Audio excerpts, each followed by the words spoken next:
Donc, bismillah, walhamdulillah, wassalatu wassalamu ala man la nabiyya ba'da, wa ala alihi wa ashabihi wa man ittaba'ahum bi ihsan ila yawmiddin, amma ba'd, hayakumullah. Donc, la première question, les photos et les vidéos sont-elles haram en islam? D'accord? Donc, la réponse, c'est que ce qui sort des paroles des savants par rapport aux photos, c'est que les photos, elles sont interdites. D'accord? La base dans les photographies, c'est l'interdiction. Et il est venu plusieurs dalils clairs à ce propos. Ensuite, les vidéos, ce qu'il en sort aussi, c'est que les vidéos divergent des photos. Car en réalité, les vidéos, c'est une suite d'images, on va dire, d'accord, mais il y a du mouvement. Et ce qu'on peut dire par rapport aux photos, c'est que les photos où est-ce qu'il n'y a pas de nécessité, il vaut mieux les délaisser. D'accord? Les photos où est-ce qu'il n'y a pas de nécessité, comme la pièce d'identité, etc., il vaut mieux les éviter. Et on peut s'appuyer sur plusieurs choses. D'accord? Si on revient un petit peu en arrière, et parmi les causes de l'interdiction, c'est que lorsque quelqu'un mourait, les personnes qui venaient après elle, elles prenaient cette photo, elles la gardaient. D'accord? Elles la gardaient, et ensuite, de génération en génération, on disait « Ah, un tel c'était mon oncle, il était pieux. Un tel c'était mon cousin, il était pieux. » Et ensuite, qu'est-ce qui se passait?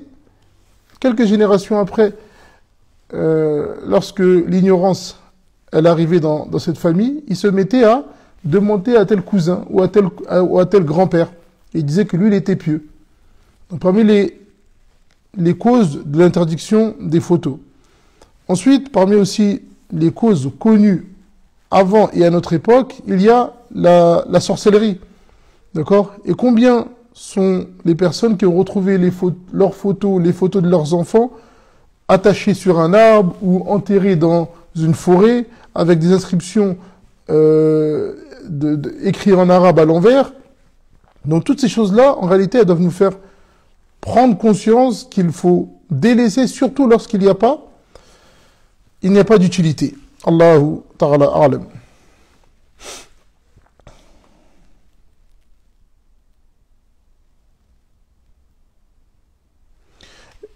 J'aimerais savoir si les attouchements avec désir, taïb, font partie de la fornication majeure et font partie des péchés majeurs. Il ne faut aucun doute que ça fait partie des péchés majeurs. On a une règle dans notre religion qui dit al-wasa'ilu laha ahkam al-maqasid. D'accord? Et Allah Ta'ala nous dit dans le Coran wala taqrabu zina. Et ne vous rapprochez pas, et n'approchez pas la fornication. D'accord? Et lorsqu'il nous dit ne vous rapprochez pas, il n'a pas dit ne forniquez pas. Il aurait pu dire ne forniquez pas. Mais il a dit ne vous rapprochez pas de la fornication. Donc tout ce qui emmène à se rapprocher de la fornication, ici, on a l'interdiction du fait de se rapprocher de cette chose-là. Car bien évidemment, avant d'arriver à la fornication, il y a tout un procédé. Et à chaque fois, on le répète. Comme vous le savez, il nous est interdit de parler avec le sexe opposé, de serrer la main, d'avoir un lien avec le sexe opposé sans nécessité. Pour quelle raison? Car en réalité, ce premier lien, c'est le chemin vers la fornication. C'est pour ça qu'Allah Ta'ala nous dit « Wala taqrabu az-zina ». Et si on médite sur ce verset, on comprend que, qu'est-ce que le qurba ici? C'est quoi le fait de se rapprocher de zina? Eh bien, wa likulli bidayati nihaya. Ou likulli nihaya bidaya. Donc, pour toutes les fins, il y a certes un début. Et le début de zina, avant d'arriver à zina, on commence par quoi? On commence par un homme et une femme, ils se sont vus, ils se sont souris. Khalas, t'as fait ta première chose haram. C'est quoi? C'est que t'as pas baissé le regard. D'accord? Un homme et une femme, si leur regard, ils se croisent, qu'est-ce qu'ils doivent faire? Ils doivent baisser le regard. Ils n'ont pas baissé le regard, qu'est-ce qui s'est passé? Ils se sont souris. Ensuite, ils se sont passés le salam. Et ça, bien évidemment, avec le temps. Un homme peut voir une femme, ils ont l'habitude de se croiser à tel endroit. Aujourd'hui, ils se sont juste regardés. Demain aussi, une semaine. Après, ils se sont passés le salam. Après, ils ont dit Kayfa al-hal. Après Kayfa al-hal, comment est-ce que tu t'appelles? Ah, tu habites où? Ah, ok, tu habites à... Et au départ, vous allez trouver que cet homme-là, il n'a aucune pensée ou aucune mauvaise pensée. D'accord? Pareil pour la femme. Et au fur et à mesure, Shaitan, il est là, doucement. Et il pousse. Et il pousse. Ensuite, il va dire, Taïb, là, je parle avec elle, ça a l'air d'être une sœur bien. Je vais essayer d'apprendre à la connaître. Bien évidemment, là, tu es dans le haram. Mais en fait, Shaitan, il te met un voile. Et tu continues. Ah, ok. Et ensuite, vous allez vous voir. Ah, on va apprendre à se connaître. Avant de présenter à nos parents, on va apprendre à se connaître. Pour voir est-ce on correspond pour le mariage. Donc, vous allez aller boire un verre, vous allez discuter en message, etc. Et vous enchaînez les interdits. Vous enchaînez les interdits. Jusqu'à arriver à l'interdit, où est-ce que le prophète, alayhi sallam, il nous dit qu'un homme et une femme ne soient pas dans la même pièce seuls. Car si ils se rencontrent, ces deux personnes, dans une pièce seule, le troisième, c'est qui? C'est Shaitan. Mais avant d'avoir fait ça, qu'est-ce qui s'est passé? Ils ont fait tout ce genre d'interdits-là. D'accord? Ils n'ont pas baissé le regard, ils ont parlé, ils ont communiqué, etc., etc. D'accord? Jusqu'à arriver, et on demande à Allah Ta'ala de nous préserver, à tomber dans zina. Mais est-ce que zina, ça tombe comme ça du jour au lendemain? Non. Il y a un procès, il y a toute une logistique qui est avant. D'accord? C'est pour ça qu'Allah Ta'ala, qu'est-ce qu'il nous dit? Wala takarabu zina. Et ne vous approchez pas de la fornication. C'est tout ce qu'on vient de citer. Allahu A'lam.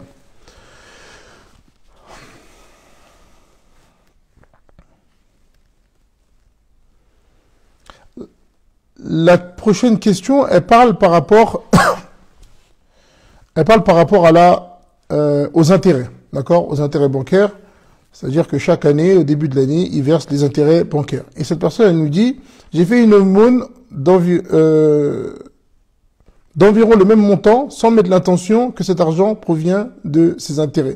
Est-ce que, si je mets cette intention après avoir fait l'aumône, cela est considéré comme un reversement des intérêts? Non. Car, si on parle dans cette optique-là, à ce moment-là, moi, j'ai des intérêts aujourd'hui de 500 €, et je mets l'intention d'une aumône que j'ai faite il y a 1 an. Taïb. Bien évidemment, ça ne compte pas. Et cet argent-là, il doit être sorti de cet argent.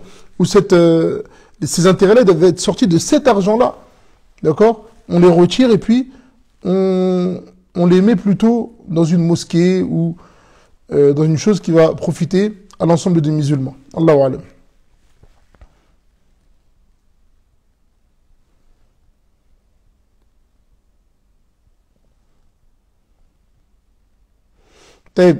Ça, c'est une sœur qui demande comment est-ce qu'elle pourrait faire les causes légiférées pour se marier, d'accord, et que ses parents ne lui en parlent pas et ne l'aident pas.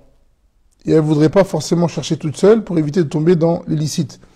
Inch'Allah, si tu cherches toute seule, c'est-à-dire que tu empruntes les voies légiférées, même en cherchant toute seule, Inch'Allah, tu seras en capacité de trouver ce qui te correspond. Et parmi les causes, bien évidemment, c'est par exemple de te tourner vers une amie à toi qui est déjà mariée et de demander à son mari s'il connaît des frères sérieux qui cherchent à se marier, etc. D'accord? Donc de cette manière-là, Inch'Allah, tu te préserves car toi, tu ne parles qu'avec la sœur. Et si son mari connaît des frères, à ce moment-là, ils peuvent faire la première présentation, et si ça va plus loin à ce moment-là, tu en parleras à ton père qui fera le lien entre toi et ton futur prétendant, et vous avancerez de cette manière-là.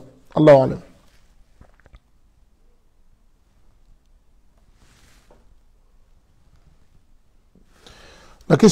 La prochaine question, c'est une bonne question. D'accord? C'est une sœur qui demande, je pense que vous avez déjà eu la question plusieurs fois, mais le niqab est-il une obligation? Je porte souvent le niqab et un jour une dame est venue me voir en disant que c'est une innovation et qu'il est interdit de le porter. J'aimerais plus d'explications à ce sujet, Inch'Allah. Allah Musta'an, lorsque une personne une ignorante, elle parle de religion, voilà ce que ça fait. C'est-à-dire cette dame-là qui est venue te voir et qui t'a dit que le niqab est une innovation. Elle t'a pas dit que, enfin, si on comprend bien la question, elle ne t'a pas dit c'est pas obligatoire. D'accord? Parce que là, on peut discuter. Mais de dire que c'est une innovation dans la religion, c'est vraiment que la personne est totalement ignorante de sa religion. D'accord? Et on parle bien du niqab, c'est-à-dire que le fait de couvrir le visage. Et parmi les dalils clairs, on a le hadith lors du Hajj, lorsque le prophète, alayhi salam, il a dit لا تنتقب المرأة المحرمة ولا تلبس القفازين. Donc le prophète, alayhi salam, il nous dit ici que la femme qui est en état de sacralisation pour le Hajj ne porte pas le niqab. Qu'est-ce que ça veut dire? Ça veut dire qu'à la base, la femme, elle porte le niqab. On est clair. Et qu'elle ne porte pas de gants. Donc ici, le hadith, il est clair. Et le prophète, alayhi salatu wassalam, il s'adresse aux femmes qui vont se mettre en état de sacralisation et leur dit de ne pas porter de niqab. Donc aussi, on voit clairement que ce que cette femme a dit est complètement bâtil. Et il faut savoir que lorsqu'on revient aux 4 écoles, il faut savoir que les 4 imams sont unanimes que le niqab est obligatoire en période de fitna. D'accord? أن الأئمة الأربعة متفق على وجوب الستر وجه المرأة عند خوف الفتنة وفساد الزمن. وكذلك ذكر هذا الشيخ سليمان الرحيلي حفظه الله. Et il dit, Cheikh Suleiman, كذلك il a aussi cité cet avis-là, et il dit qu'à notre époque, il ne fait aucun doute que le niqab, soit on va dire qu'il est mustahab, ou on va dire qu'il est wajib, parce qu'on est vraiment dans une période de fitna. Et celui qui ne voit pas qu'on est dans une période de fitna, c'est que il ne sait pas qu'est-ce que veut dire le fitna. Allahu alam. Est-il permis de souhaiter bonne fête aux chrétiens? Je pense que ça, on a beaucoup parlé lors des fêtes de Noël, etc. La personne, elle peut revenir sur nos anciennes vidéos par rapport à ça, mais bien évidemment, c'est interdit. Et parmi les choses qu'on avait citées, c'était que c'était bien pire que de souhaiter à quelqu'un qui a bu, par exemple, félicitations parce que tu as bu, ou quelqu'un qui a fourniqué, félicitations d'avoir fourniqué. Pourquoi? Parce que certaines de leurs fêtes, comme le fait de fêter Noël, derrière ça, c'est du shirk. D'accord? Derrière ça, c'est fêter la naissance de leur Seigneur. Donc tu es en train de leur souhaiter bonne naissance de votre Seigneur. D'accord? Mais c'est encore plus grave que ça. Allahu alam. Est-ce que payer un article en 4 fois avec 10 € de frais de dossier est considéré comme du riba? Il faut savoir qu'est-ce que c'est que les frais, c'est 10 € de frais. D'accord? Il y a des frais qui, en réalité, cachent de l'usure. D'accord? Donc, comme ils savent que les musulmans ne peuvent pas consommer l'usure, ils mettent ça sous forme de frais. Ensuite, il y a des frais, c'est des vrais frais. C'est-à-dire que c'est ce qu'on appelle non, c'est l'argent que tu payes en contrepartie du service. D'accord? C'est comme celui qui va envoyer de l'argent. Il y a des frais. Lorsque tu envoies de l'argent d'un pays à un autre, il y a des frais. Et ça, c'est pas des frais, c'est pas du riba. C'est ce que tu vas payer en contrepartie du service qui va être rendu. D'accord? Et ça, c'est une parole de Cheikh Talha, hafizahullah, qui nous explique ça. Allahu alam.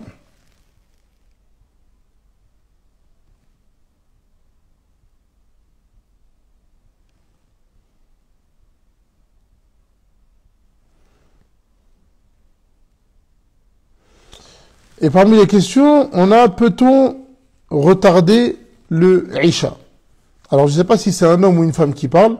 Si c'est pour une femme, non, c'est une très très bonne chose le fait de retarder le Isha. Comme c'est vu dans le hadith, le prophète alayhi salam, il nous dit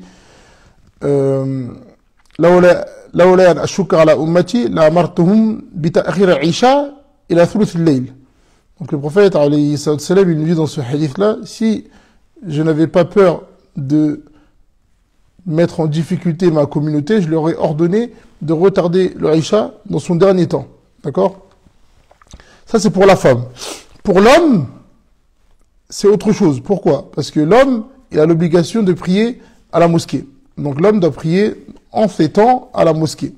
D'accord? Donc si la mosquée retarde jusqu'au dernier temps du Isha, alhamdulillah. Mais ça, c'est pratiquement inconnu à notre époque.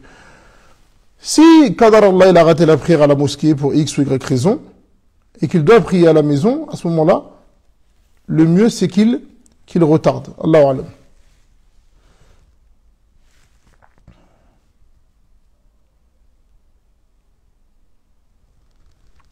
Ensuite, on a une sœur qui s'est engagée dans une procédure médicale gouttière, dans laquelle elle devrait avoir recours au stripping, qui est un faible pourcentage de limage de dents. Taïb. La mas'ala de limer les dents se découpe en deux catégories. Elle se découpe entre le défaut qu'on veut corriger et l'embellissement. Si c'est un défaut, d'accord, c'est un défaut qu'on veut corriger, à ce moment-là, c'est autorisé. Si c'est pour embellir, à ce moment-là, c'est clairement interdit et il n'y a pas de divergence par rapport à ça. Le hadith, il est clair, d'accord? Et dans le hadith, le prophète, alayhi salam, qu'est-ce qu'il nous dit? Il nous dit, Allah a maudit les tatoueuses et celles qui se font tatouer, et celles qui se font limer les dents ou écarter. Car à l'époque, le fait d'avoir les dents écartées, c'était un signe de beauté. D'accord? Elles ont certes modifié l'œuvre d'Allah. Donc ici, on voit clairement dans ce hadith que ceci est clairement interdit. Est-ce que, la prochaine question, est-ce qu'avoir un contact avec la peau, avec un enfant, fille de 9 ans, qui n'est pas de ma famille, rompt-il mes ablutions? Je suis un homme de 20 ans. Que ce soit une fille de 9 ans, ou une fille de 15 ans, ou une fille de 20 ans. Bien évidemment, les filles de 15, de 20 ans, tu n'as pas à les toucher. Mais si, qadarallah, tu as un contact avec elles, ça ne rompt pas les ablutions. D'accord? La base, baqa makane ala makane. D'accord? Donc on reste sur les ablutions jusqu'à qu'il vienne un dalil qui fait que on dise on a perdu nos ablutions. Et les choses qui font perdre les ablutions, elles ont été citées, sont venues dans des dalils clairs. Mais le fait d'avoir un contact, que ce soit avec notre femme ou avec une étrangère, etc., à la base, on ne doit pas avoir de contact, mais même s'il y a contact, ça ne fait pas perdre les ablutions. Allahu a'lam.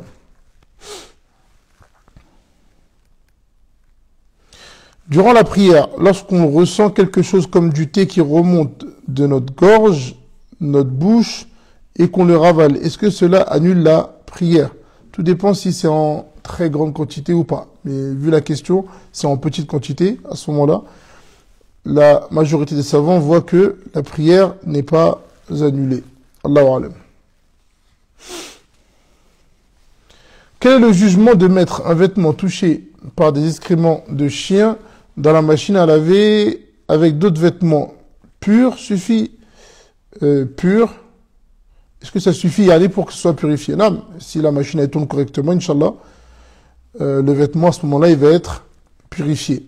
Non, Allah, sachant que les excréments de chien n'est pas venu le dalil sur lequel on doit le laver 7 fois, par exemple, et une fois avec, ou 6 fois, et une fois avec du sable, d'accord, ou de la terre. Ça, c'est venu pour la bave de chien. Et la parole qui est juste, c'est, ça, c'est uniquement pour la bave de chien. Non.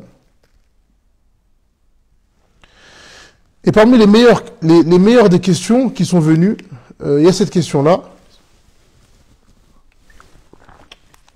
Vraiment, c'est une question qui est vraiment très très intéressante. Il nous dit, quels sont les critères pour être un homme pieux? En réalité, on doit tous se poser cette question-là. D'accord?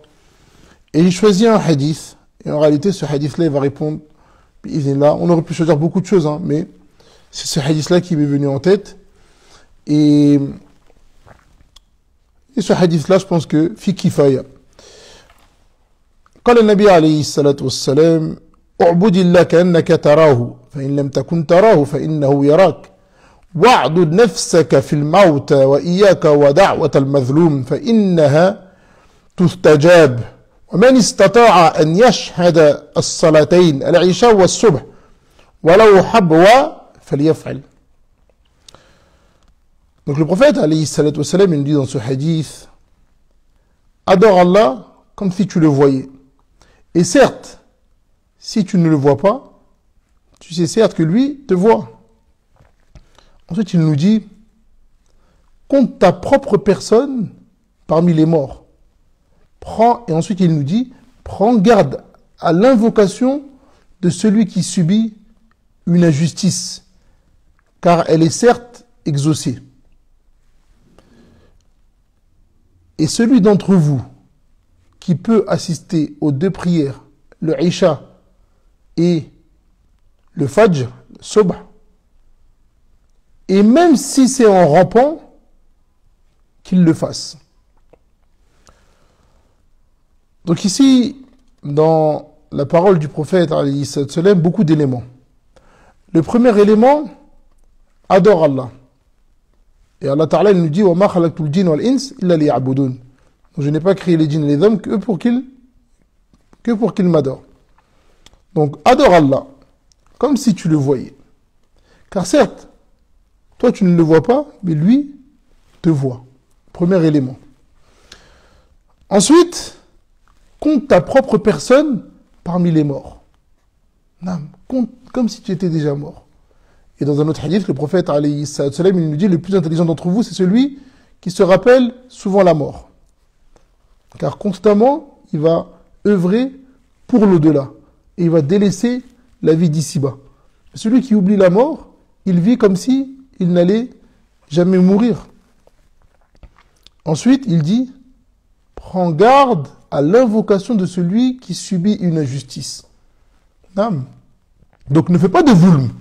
Ne sois pas injuste envers les gens. Ne parle pas sur les gens sans haq. Taïb. Parce que prends garde. Parce que l'invocation de celui que tu as fait du mal injustement, elle est exaucée. Prends garde. Et ensuite, il nous parle de quoi? Le premier acte sur lequel tu vas être questionné. Donc il nous dit, comme c'est vu dans le hadith, la première chose sur laquelle on sera questionné, ça sera la prière. Si elle est bonne, nos autres actions seront bonnes. Et si elle est mauvaise, nos autres actions seront mauvaises. Donc il nous dit ici, celui d'entre vous qui peut assister aux prières du Isha et du Subh, même si c'est, ou même en s'y rendant, en rampant, qu'il le fasse. Ici c'est clair. On demande à Allah Ta'ala de nous mettre parmi les gens pieux et les gens qui, lorsqu'ils se trompent, reviennent à lui. Allahu musta'an. Ensuite, ici, j'ai une question en arabe. Donc, ce que je dis, c'est que celui qui est en capacité d'écrire une question en arabe, qu'il la pose à des savants. Nous, ici, on est là pour essayer de... C'est comme du dépannage, d'accord? C'est comme du dépannage. Mais lorsque tu as la capacité d'écrire en arabe, ne viens pas poser la question à moi. C'est presque du manque de respect pour les savants, d'accord? On n'est que des petits étudiants en sciences, on le répète. Donc, celui qui est en capacité d'écrire en arabe, qui pose la question directement à un savant. Allahu a'lam.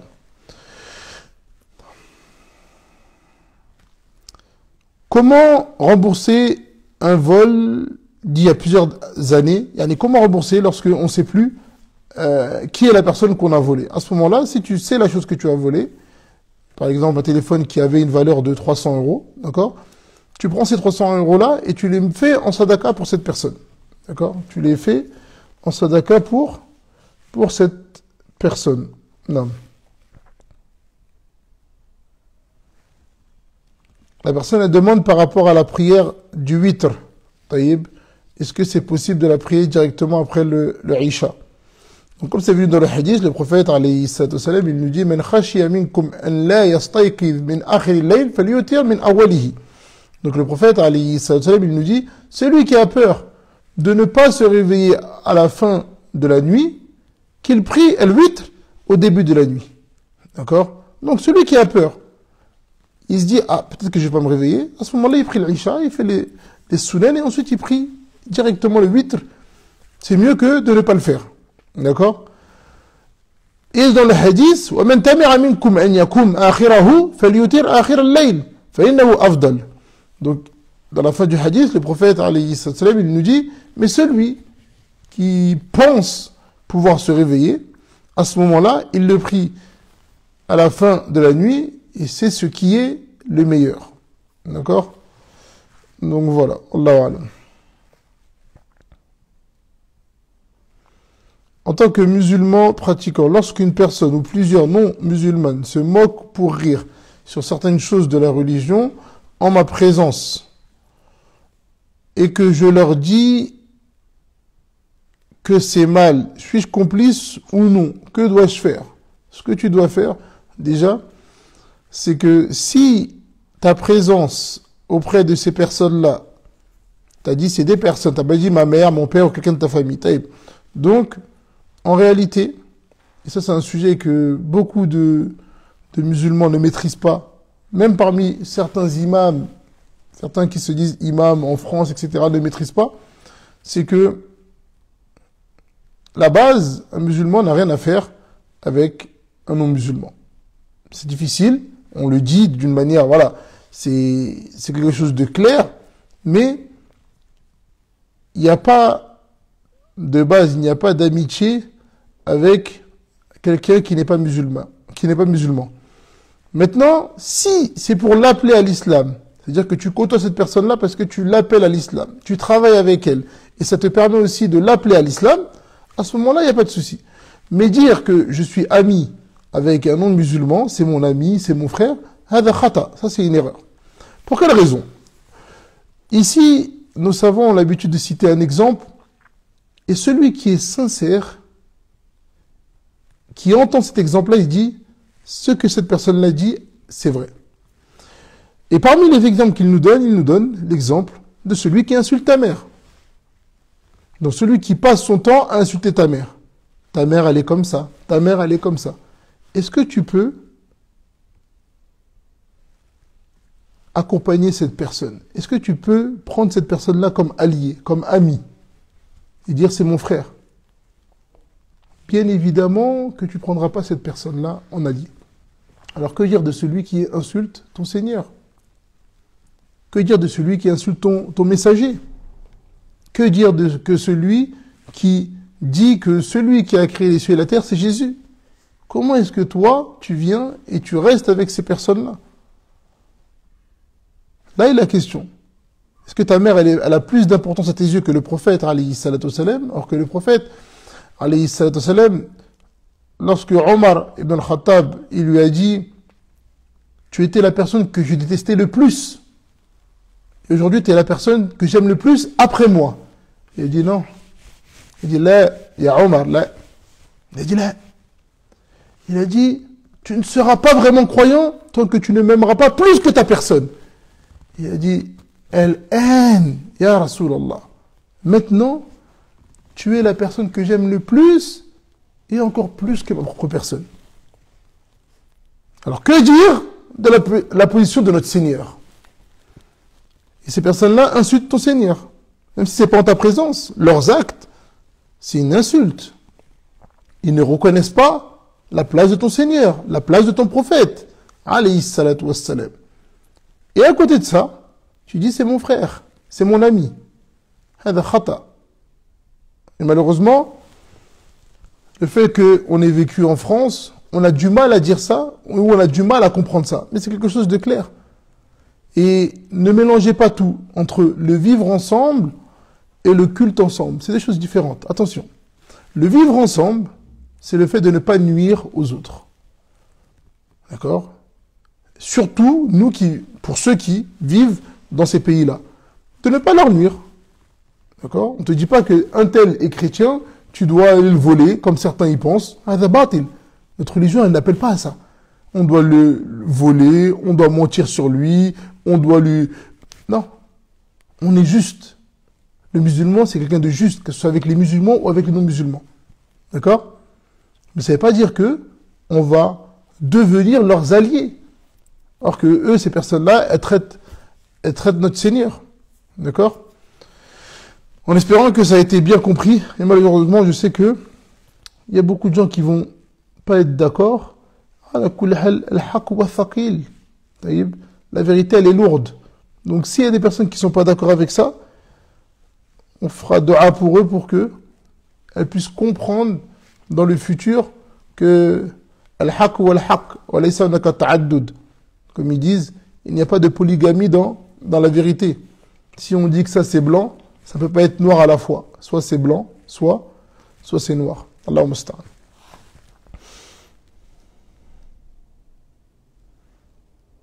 Donc pour répondre à la question, parce que je me suis un peu écarté, le minimum, c'est, comme on l'a dit, c'est de quitter cette assise-là. Un endroit où est-ce qu'il y a un mal qui est fait, soit tu peux le corriger avec ta langue, si tu n'es pas en capacité, tu quittes l'assise.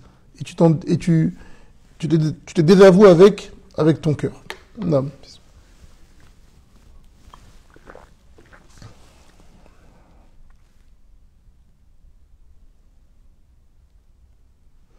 Est-ce que le fait de faire des aînés aux femmes pour les mariages et être rémunéré est autorisé? Suis-je responsable si elles ne cachent pas leurs mains? Non, mais c'est autorisé, Inch'Allah. C'est autorisé. Et non, si elles ne cachent pas leurs mains, tu ne seras pas responsable. À part si tu sais qu'elles comptent le faire et aller le montrer partout. Une femme qui porte pas du tout des habits shara'i, d'accord, qui vient, à ce moment-là, tu ne lui fais pas. Allahu alam. Et là encore, on a une question qui est vraiment très intéressante, mais qui fait de la peine. Quelle est la solution en France pour nos enfants? Comment peuvent-ils prier à l'heure, au collège, au lycée, à la fac? Plus de voile, abaya est interdit, donc comment faire? Voilà, cette question-là, elle nous fait mal au cœur. Et en réalité, on n'a pas de solution miracle. D'accord? On n'a pas de solution miracle. Et la seule solution qui apparaît, la plus simple et la plus véridique, c'est quitter la France. Celui qui en a la capacité, qu'il quitte la France. Et il va vivre sa religion de manière convenable. Et on le dit et on le redit, on est tous nés en France. On est nés en France. Et l'endroit où est-ce qu'on est, on est né, on a nos habitudes. On a nos habitudes, on a notre famille, on a nos amis. C'est une chose qui est difficile. Et c'est pas une chose qui est devenue difficile aujourd'hui. Ça a toujours été difficile. À l'époque du prophète, alayhi salam, lorsqu'il a quitté Mecca, c'était dur. Wallah, c'était quelque chose de dur. C'était une horreur de quitter Mecca. Où est-ce qu'il a vécu? Où est-ce qu'il a sa famille? Où est-ce qu'il a grandi? Mais il l'a fait pour Allah. Car sa religion, elle passe avant tout. Alors quand on vient, on lit ce message-là. Comment quelle est la solution en France pour nos enfants? Voilà, sauve tes enfants. Même si tu dois diminuer en termes d'argent, en termes de mode de vie, mais sauve tes enfants. La dunya, ça passe. 1 an, 2 ans, 5 ans, 10 ans, 15 ans, 20 ans, 30 ans. Après, tu vas mourir. Et après, c'est soit le paradis, soit l'enfer. Alors que tu vas rester en France. Ta fille, elle ne peut pas être... Elle va délaisser la pudeur. Elle va rester sans voile. Après, elle sort de l'école, elle le porte. Voilà, c'est une horreur. Pour une personne qui veut se voiler et qui doit se dévoiler, arriver devant son lycée ou devant sa fac, elle se dévoile complètement. Donc tous les garçons de son lycée, ils la voient sans voile. Et ensuite, ils la croisent le lendemain avec sa mère en voile. Comment vous voyez ça vous-même? Comment est-ce que vous voyez ça? On va quitter la France. Quitter ces pays, c'est que ce soit en Belgique, en Suisse, quitter ces pays. Et ensuite, allez vivre votre religion comme il se doit. Et alhamdulillah. Vous allez peut-être éprouver un petit peu. Comme Allah Ta'ala l'a dit dans le Coran, وَلَنَبْلُوَنَّكُمْ بِشَيْءٍ مِنَ الْخَوْفِ وَالْجُوعِ وَنَقْصٍ مِنَ الْأَمْوَالِ وَالْأَنفُسِ وَالثَّمَرَاتِ وَبَشِّرِ الصَّابِرِينَ. Et donnez la bonne annonce à ceux qui patientent. الذين إذا أصابتهم مصيبة قالوا إنا لله وإنا إليه راجعون. هكذا. Allah musta'an, qu'Allah nous facilite la hijra. Et pour ceux qui, bien évidemment, il y a ceux qui ne peuvent pas, ou en tout cas pour le moment ne peuvent pas, voilà, la seule chose qu'on peut faire, c'est invoquer pour vous. Et faites toujours passer votre religion avant toute chose, que ce soit les diplômes, que ce soit l'école, que ce soit, faites passer votre religion. Vous n'êtes même pas sûr d'atteindre la fin de ces études. On l'espère, mais qui nous dit que notre fille, elle va atteindre tel ou tel diplôme et qu'elle ne va pas mourir avant? Alhamdulillah, si elle meurt avant et qu'elle a respecté son Seigneur, on espère que Allah Ta'ala lui fasse miséricorde et qu'elle rentre au paradis. Et l'inverse, fal'aks ou l'axe. On demande à Allah Ta'ala de faciliter nos frères et sœurs en pays ou en terre de Kouf, de vous donner la patience et de vous faciliter le fait de partir au plus vite pour pouvoir vivre correctement votre religion. Allah musta'an. Est-ce que la femme peut sortir dehors en portant des bagues ou des bracelets? Non, elle ne doit pas sortir avec des choses qui l'embellissent. Allahu alam. Là, il y a une question, est-ce qu'il demande que son père il est mort du Covid et qu'il avait fait comme testament le fait d'être enterré en Algérie et que maintenant ils ont réouvert, est-ce qu'il faut l'emmener? De manière générale, comme Cheikh Al-Fawzan il a répondu, dernièrement on a cité la photo de Cheikh Al-Fawzan, il disait que lorsque quelqu'un meurt dans un pays de Kouf, on ne doit pas perdre de temps pour l'enterrer, comme c'est vu dans le hadith. D'accord? Donc on l'enterre, s'il y a un carré musulman, on l'enterre avec les musulmans dans le carré musulman. Mais on ne retarde pas le fait de l'enterrer. Ça, c'est la base. Maintenant, le fait qu'il y ait un testament, ça c'est une autre chose, il faudrait poser la question à un savant. Donc cette question-là, on va la mettre avec les questions sur lesquelles on doit revenir au savant. Et dès qu'on aura la réponse, Inch'Allah, on reviendra vers vous. Allahu Akbar.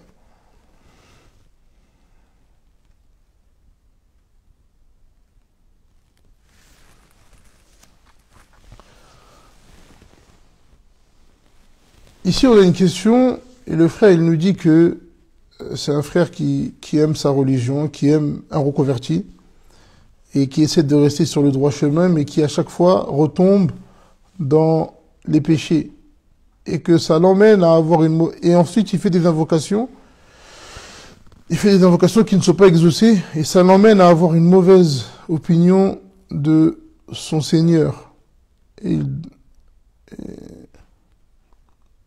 Comment trouver un sens à ma vie, changer en bien et avancer? Sache que ça, c'est parmi les techniques de Shaitan, d'accord? De nous fatiguer. C'est-à-dire que tu fais un péché, tu fais taouba, tu te repens et tu retombes dedans. Et ensuite, à un moment donné, il te dit, toi, t'es pas sincère. Toi, t'es un hypocrite. Pourquoi? Parce qu'à chaque fois, tu retombes dans le même péché. Et en fait, qu'est-ce qu'il veut? Il veut que tu arrêtes de te repentir et que tu te laisses aller dans ce péché. Mais non. Ça, c'est comme on l'a dit, c'est une stratégie de Shaitan. Mais en réalité, qu'est-ce que Allah il veut? Il veut qu'on se repente. Tu tombes, tu te repens. Tu tombes, tu te repens. Et c'est comme ça que le musulman, il va réussir. Tu tombes, tu te repens. Et le prophète, alayhi sallam, il dit,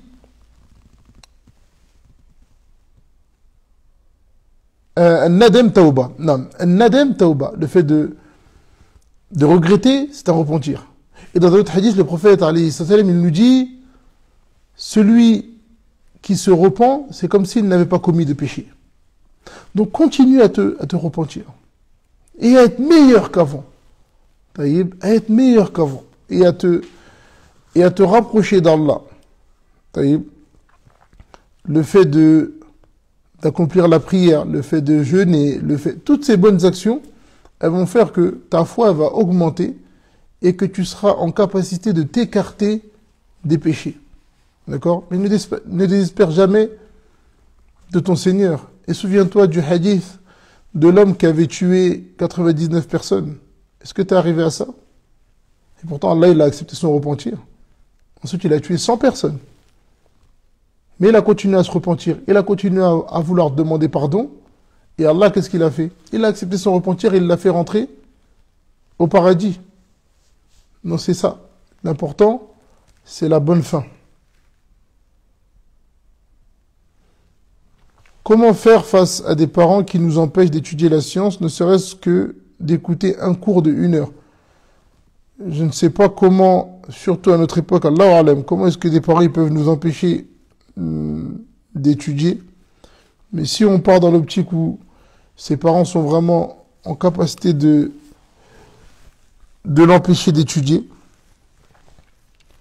fattakullahu mastata'tum. Craignez Allah de la meilleure des manières que vous êtes en capacité. Allahu Alam.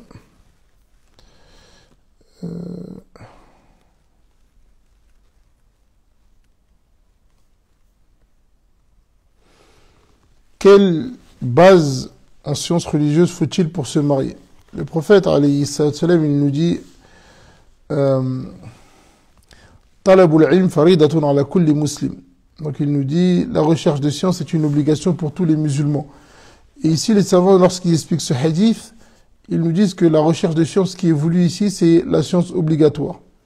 Donc, comme celui qui va prier, il lui est obligatoire de connaître comment est-ce qu'il doit faire les ablutions. Il lui est obligatoire de connaître qu'est-ce qui annule la prière. Il est obligatoire de connaître comment est-ce qu'il doit accomplir la prière. Donc ça, c'est une science qui est obligatoire pour lui. D'accord? De la même manière que celui qui veut se marier, il doit avoir la science, comment est-ce qu'il doit faire cette adoration-là qui est le mariage. Donc ses obligations, ses devoirs, d'accord, etc., etc. Donc, tu dois apprendre tes obligations et tu dois apprendre aussi tes devoirs. Non.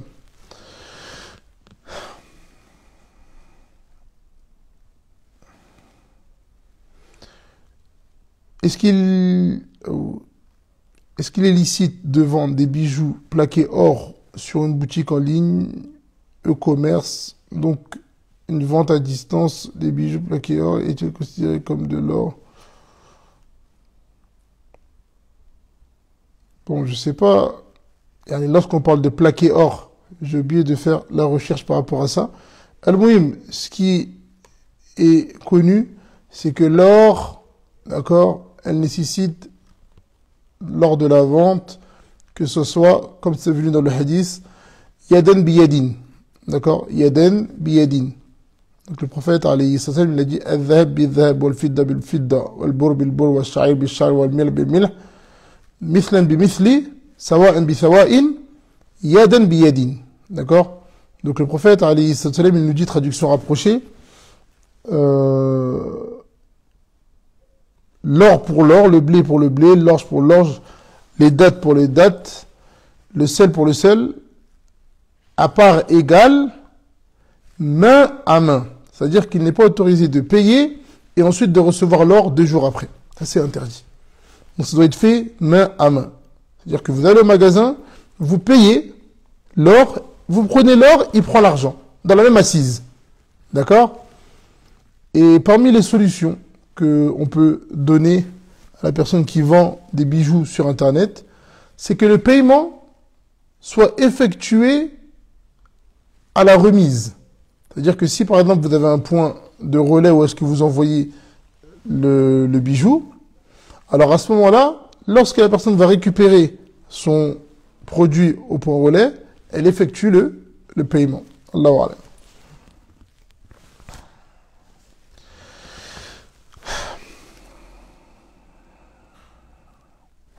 En islam, est-il bien de se marier avec une femme divorcée, même si elle n'a pas d'enfant? Si oui, quels sont les bienfaits?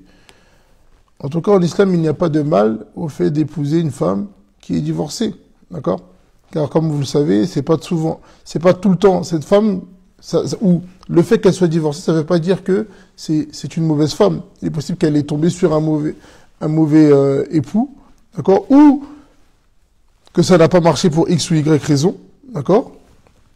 Donc, le fait de marier une femme qui a été mariée, il n'y a aucun mal, au contraire même, il y a beaucoup de bienfaits dans ça, et parmi les choses qu'on peut citer, c'est que le prophète, alayhi salam, le meilleur des hommes, lui-même l'a fait. D'accord? Donc ça devrait nous suffire pour nous dire que s'il y a des sœurs, une sœur sérieuse, bien, fiable, droite dans ses bottes, droite dans sa religion, qui veut se marier et qu'elle a été mariée, c'est pas une condition pour que tu la délaisses. Au contraire, tu dois regarder. Tu peux trouver une femme qui a été mariée, avec qui tu vas faire ta vie et avec qui tu vas être très, très heureux. Non. Parmi les questions intéressantes aussi, on a cet homme. Maintenant, plusieurs jours que mon père ne me parle plus et ne veut plus me voir parce que j'ai décidé de laisser pousser ma barbe. C'est une très bonne chose. Et c'est quelque chose qu'il déteste le plus au monde. Même quand j'avais 15 ans, les 2-3 poils que j'avais, il me demandait de les raser. Je travaillais dans l'entreprise de mon père. Et puis il se désavouait de moi en me disant que si je laissais pousser la barbe et que je continuerais à prier au chantier, il prendrait la décision de tout arrêter, tout le lien de parenté avec moi. Je lui ai toujours parlé du fait que je ferai ma hijra en Arabie Saoudite, car je sais que cela sera la plus grande épreuve pour la famille, Taïb, et qu'il ne voudra jamais que je quitte la Belgique pour un pays arabe.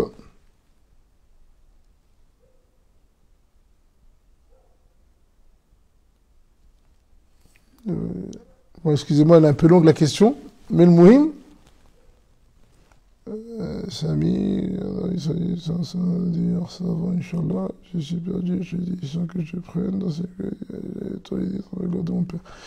Parmi les choses qu'il aurait dû mentionner, c'est est-ce que son père il était musulman ou pas. Al-Muhim, bien évidemment, le fait de laisser ta barbe, c'est une obligation pour toi, d'accord? Et comme c'est connu, la ta'ata li makhloukin fi marsiyatil khaliq, d'accord? Donc il n'y a pas d'obéissance à la créature dans la désobéissance au créateur. Donc ça c'est une chose, c'est une règle. Ça sur ça il n'y a pas de discussion, d'accord? Donc tu laisses ta barbe et tu essayes de lui montrer que même avec la barbe tu es toujours une bonne personne, etc. Et tu lui fais ta darwa à ton niveau, d'accord? Et parmi les choses les plus importantes dans ce genre de situation, c'est le fait d'invoquer. Et souvent nous on oublie ça. On veut faire toutes les causes, mais on oublie la première chose, c'est l'invocation. On invoque. On demande à Allah Ta'ala de nous faciliter, on demande à Allah Ta'ala de guider nos parents, on demande à Allah Ta'ala de faire comprendre à nos parents certaines choses. Et ensuite, par rapport au reste,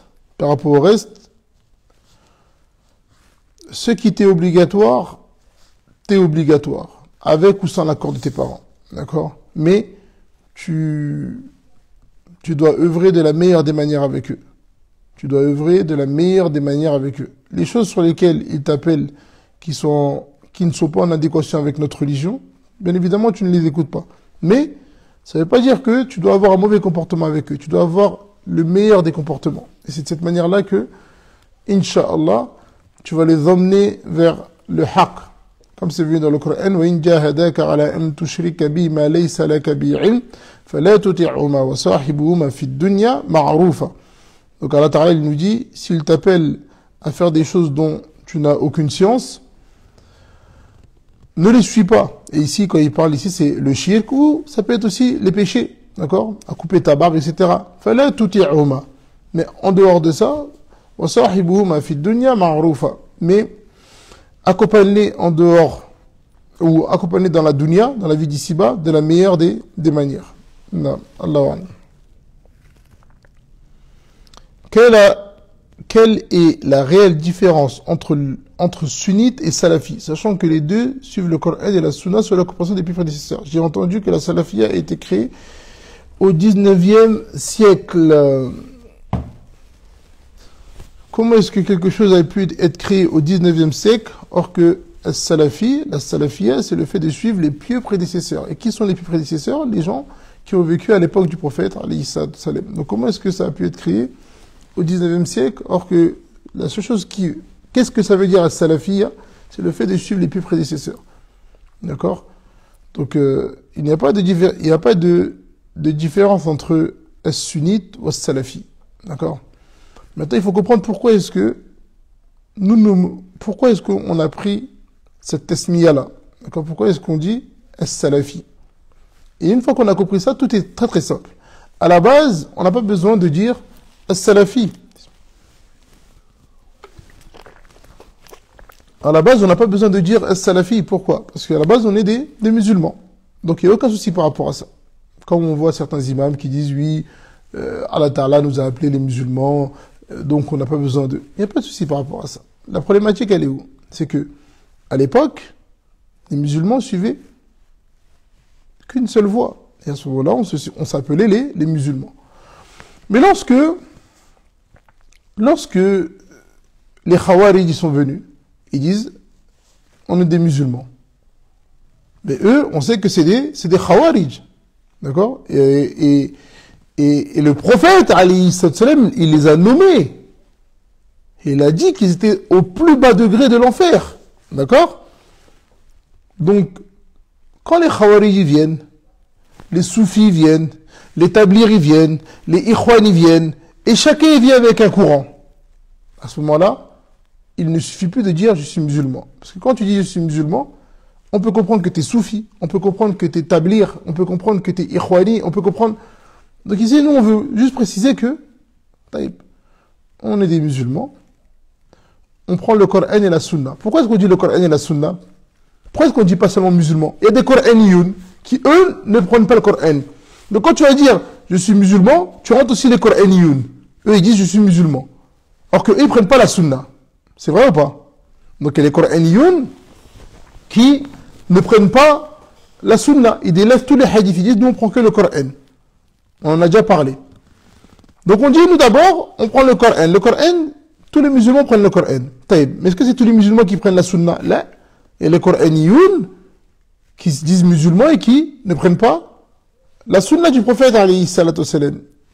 Donc on dit le Coran et la Sunna. Jamil. Coran et la Sunna. Avec la compréhension de qui? Et comme on l'a dit au dernier cours, ou non, dans un live avant, comment est-ce que les gens se sont égarés? C'est dans la compréhension. Parce qu'ils prennent le même verset que toi, et avec ce verset-là, ils vont se faire exploser. Alors que nous, on va prendre ce verset-là, et on ne va pas comprendre comme eux, ils ont compris. Et comment eux, ils ont compris? Comme leurs gourous, ils ont compris. Et comment est-ce que nous, on comprend le verset? Comme les compagnons du prophète, alayhi salatu wassalam, l'ont compris. Et comme on a l'habitude de donner comme exemple, pourquoi est-ce qu'on dit avec la compréhension des pieux prédécesseurs? Pourquoi? Parce que c'est sur eux que la révélation est descendue. C'est à leur époque. Il y a des versets qui sont descendus parce que tel ou tel compagnon a fait telle chose et le verset est descendu. Ils ont été éduqués par le prophète, alayhi salatu wassalam. Et le prophète lui-même, alayhi salatu wassalam, a dit Khayrukum qarni. Les meilleurs d'entre vous sont ceux de ma génération. Thumma alladhina yalunahum. Ensuite ceux qui les ont suivis. Thumma alladhina yalunahum. Ensuite ceux qui l'ont suivi. Donc on comprend que les meilleurs de la communauté, c'est qui? C'est les compagnons du prophète, alayhi salatu wassalam. D'où l'importance de se baser sur leur compréhension pour interpréter les textes. Mais malheureusement, ça ne va pas avec le hawa de certaines personnes. D'accord? Eux, ils veulent une religion cool, ils veulent une religion, entre guillemets, comme ils l'appellent, simple, ils veulent une religion moderne. Non, la religion, c'est qala Allah wa qala Rasul. Allah Ta'ala a interdit l'usure. C'est pas pour qu'aujourd'hui on vienne et qu'on dise oui, mais ça c'était à l'époque, aujourd'hui l'usure, elle est sous une autre forme. Il a interdit l'usure. Point. Si c'était une bonne chose, il l'aurait autorisé. Il l'a interdit. Et même si toute la planète se met d'accord pour autoriser l'usure, pour faire l'usure, nous on continuera à dire ma huwa haram, fa huwa haram. Ce qui est interdit est interdit. Et même si tout le monde se réunit pour dire que c'est autorisé. D'accord? Donc voilà un peu, d'une manière simple, qu'est-ce qu'on appelle la salafiyya. Mais bien évidemment, les ennemis de l'islam en réalité, ou les ennemis du droit chemin, si vous remarquez bien, jamais vous entendez un ikhwan parler sur un tablir. Ou un tablir parler sur un ikhwan. Ou un tablir parler sur un soufi, ou un soufi parler sur un ikhwan. Jamais ils parlent. Entre eux, là, il n'y a pas de souci. Pourquoi? Parce qu'en fait, c'est le fawda, c'est le désordre. Donc en fait, eux, ils ont leurs règles, c'est quoi? Les choses sur lesquelles on est d'accord, on est ensemble. Et les choses sur lesquelles on n'est pas d'accord, on s'excuse. Ah, ça, c'est pas une règle chez nous. Al-batil wa batil. Le batil wa batil. Ce qui est faux, c'est faux. Du lundi au lundi, c'est faux. Et on ne se met pas d'accord avec toi sur du faux. On reste sur le haq. Tu es sur le haq, on est avec toi. Tu es sur le faux, on te délaisse. Voilà notre manhaj. Voilà notre méthodologie. Et ça, c'est la méthodologie du prophète, alayhi salatu wassalam. D'accord? Donc, c'est pour ça que tous ces groupes-là, ils se réunissent pour faire quoi? Parler sur les salafis. Les salafis ci, les salafis ça, al-wahhabiyya, wal-madakhila, wa kada, wa kada. La vérité, elle a toujours été combattue. D'accord? Et il y en a des gens, eux, ils sont dans rad al-af'al. C'est-à-dire que si les salafis disent ça, eux, ils vont aller chercher toute parole pour contredire. Là, le Ramadan, il va arriver, on va venir comme chaque année, al-imsak. Tu vas trouver des gens, leur seul but, c'est de contredire qu'est-ce que les salafis disent. C'est-à-dire, peu importe, un salafi va venir et va dire, le père du prophète, alayhi salatu wassalam, il est en enfer. D'accord? Et ça, j'ai vu notre ami qui parle de foot. Le lendemain, il parle du Maroc, Algérie. Le lendemain, il parle de la télé-réalité. Et ensuite, il parle les livres de savants. Qala al-Bukhari, wa qala Muslim, wa qala... Hein? Ça, c'est la nouvelle soufia. C'est-à-dire que lui, ces vidéos, elles tombent devant moi, il parle de tout. Il va parler du conflit en Palestine. Le lendemain, il va parler de foot. Il va parler de la CAN. Il va parler il va parler de tout et de n'importe quoi. Et les gens, ils vont l'écouter. Et il utilise c'est un vrai menteur.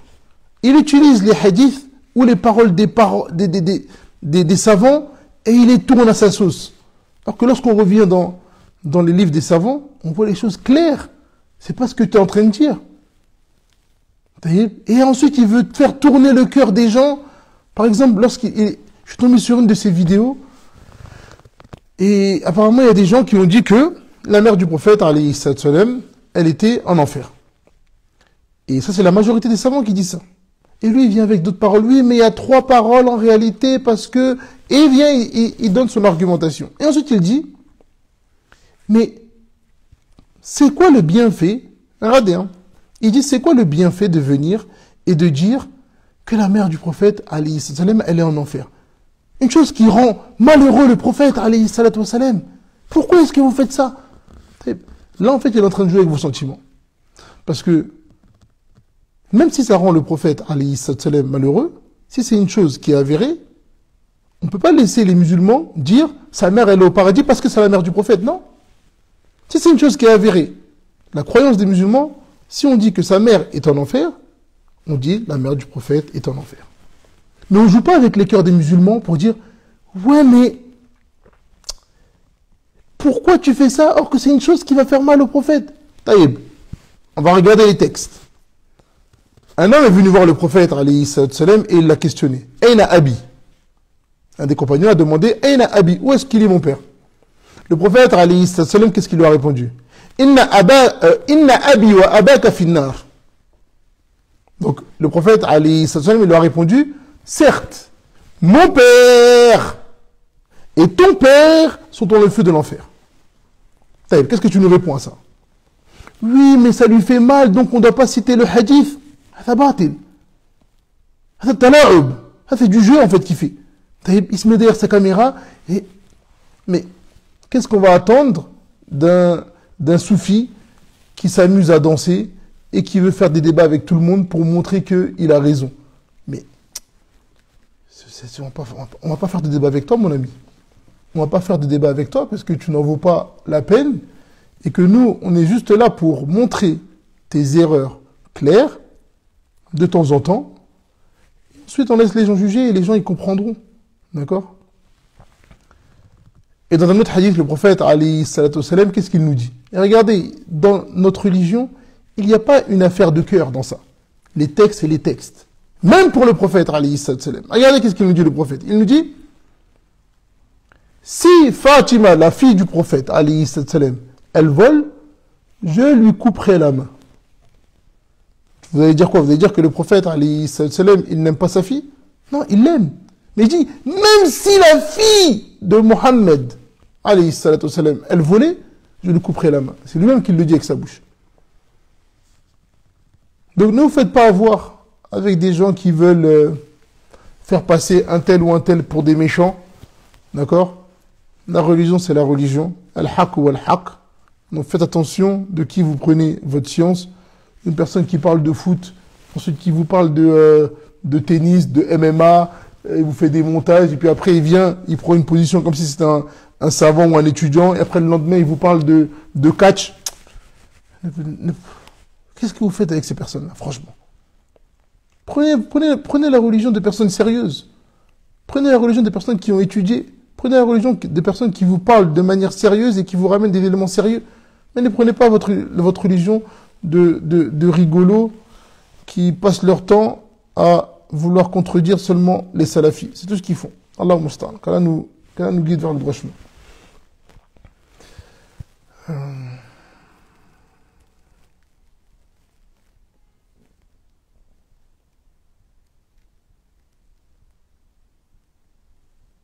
On va prendre encore quelques questions et puis on va arrêter là, Inch'Allah. Allah musta'an.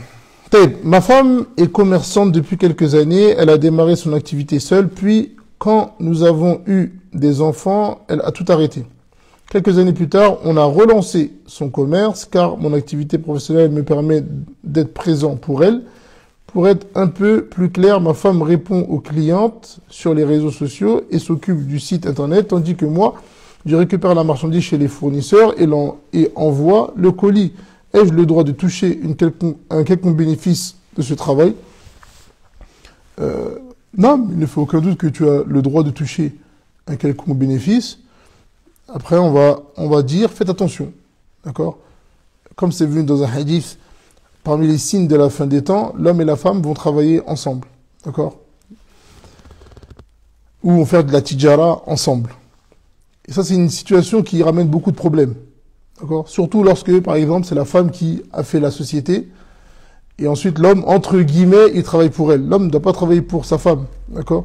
Donc ici, il faut trouver un terrain d'entente, où est-ce que, à aucun moment, la femme va venir dire à son homme, fais ci, fais ça. Non. D'accord? Vous êtes partenaire si vous voulez, mais l'homme ne travaille pas pour son épouse. D'accord? Donc ça, faut que ce soit clair dans la tête de la femme, et que pour le bien de son mariage, vous trouvez un terrain d'entente où est-ce que vous avancez ensemble au minimum, mais ça c'est une chose qui est importante pour la stabilité de votre couple. Les choses où est-ce qu'il y a de l'argent en jeu, c'est très dangereux. Vraiment, c'est très très dangereux, donc faites vraiment attention qu'Allah vous préserve.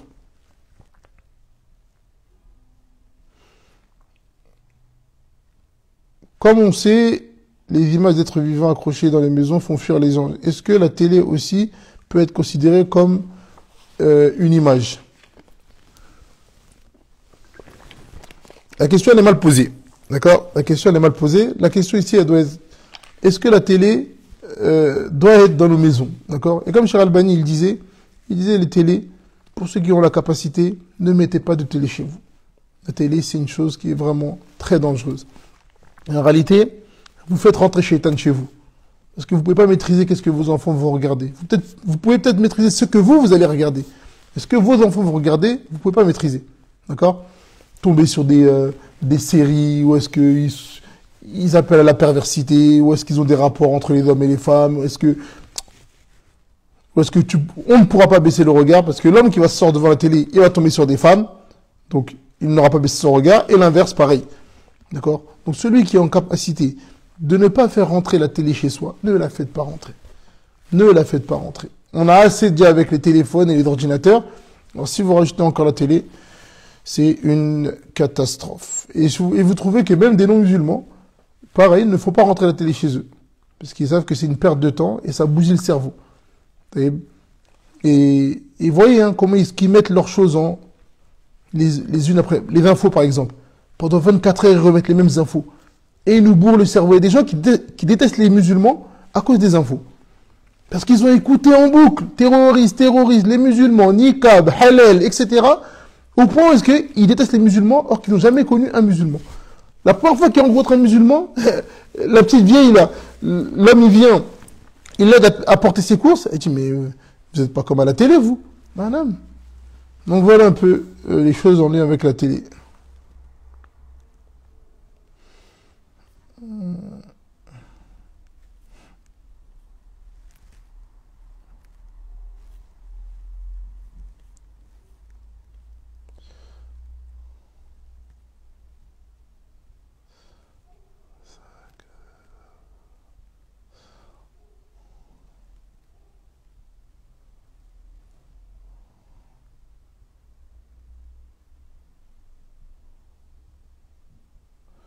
Quelles sont les différentes choses à savoir, prendre en compte avant de se lancer dans une tijara et les choses à éviter haram, donc cause de non-subsistance. Bien évidemment, lorsqu'on se lance dans une tijara, on doit apprendre les choses. Qu'est-ce qui est halal dans notre travail, qu'est-ce qui est haram. Comme on l'a dit tout à l'heure, talabul ilm, faridatun ala kulli muslim. Donc lorsqu'on va faire une tijara, on doit apprendre. Omar ibn al-Khattab, radiallahu anhu, lorsqu'il a été amir, il avait l'habitude d'aller au marché et de fermer. Quand on dit fermer, c'est pour imager à notre époque. C'est-à-dire qu'il avait l'habitude de fermer les commerces de ceux qui ne connaissaient pas les règles du commerce. Et en réalité, il lui faisait un bien. Pourquoi? Parce qu'il évitait de le faire tomber dans quelque chose d'interdit. D'accord? Donc, on apprend par rapport à notre commerce, qu'est-ce qui est interdit, est-ce qu'il y a des choses interdites dans notre commerce ou pas. Et par rapport à ça, ensuite, on se lance et on invoque Allah pour qu'il nous facilite.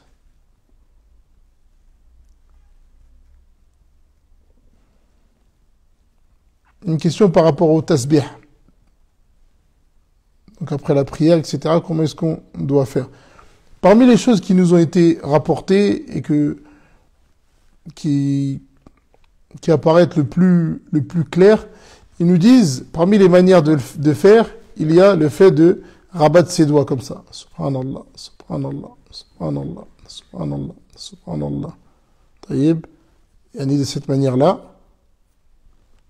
Et ensuite on referme. Parmi les choses qui ont été rapportées, Allahu ta'ala a'lam.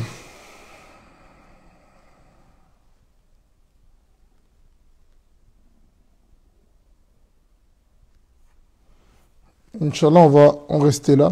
On a traité à peu près une cinquantaine de questions. Donc les 50 questions qui restent, Inch'Allah, on va essayer de les placer peut-être demain.